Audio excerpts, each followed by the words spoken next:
আমাৰ জীৱনত আনক ক'ব পৰাকৈ এটা গল্প থকাৰ প্ৰয়োজন, হওক সেয়া সুখৰ নতুবা দুখৰ। নিজস্বতা বজাই ৰাখা, কাৰণ কোনেও তোমাৰ চৰিত্ৰ তোমাতকৈ ভালকে কোনেও ক'ব নোৱাৰে। এই পৃথিৱীত অসম্ভৱ বুলি একোৱেই নাই। আমি এই সকলো কৰিব পাৰোঁ যিবোৰ আমি ভাবিব পাৰোঁ, আৰু আমি এই সকলো ভাবিব পাৰোঁ যিবোৰ আমি আজিলৈকে ভবাই নাই। হাতৰ ৰেখাত বেছি বিশ্বাস নকৰিবা, কাৰণ মই হাত নথকা মানুহো সফল হোৱা দেখিছোঁ। আপুনি যদি শুদ্ধ তেন্তে বাৰে বাৰে প্ৰমাণ দিয়াৰ প্ৰয়োজন নাই। লাহেকে থাকক, সময়ে এদিন সকলোকে প্ৰমাণ দি দিব। সমস্যাৰ পৰা পলায়ন কৰা মানে আন এক নতুন সমস্যাক নিমন্ত্ৰণ জনোৱা।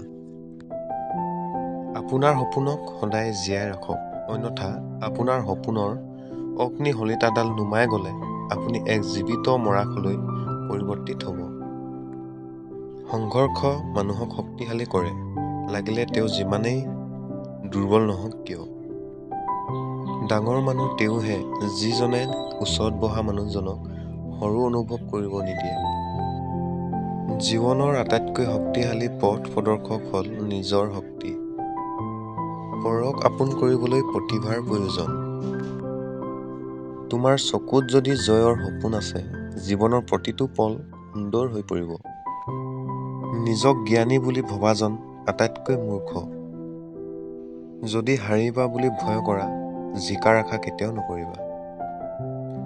নিজে নিজৰ প্ৰশংসা কৰাটো ব্যৰ্থ, কাৰণ সুগন্ধিয়ে বুজাই দিয়ে যে ফুল ক'ত ফুলিছে। ধৈৰ্য ধৰা, বিপদৰ সময় পাৰ হ'ব।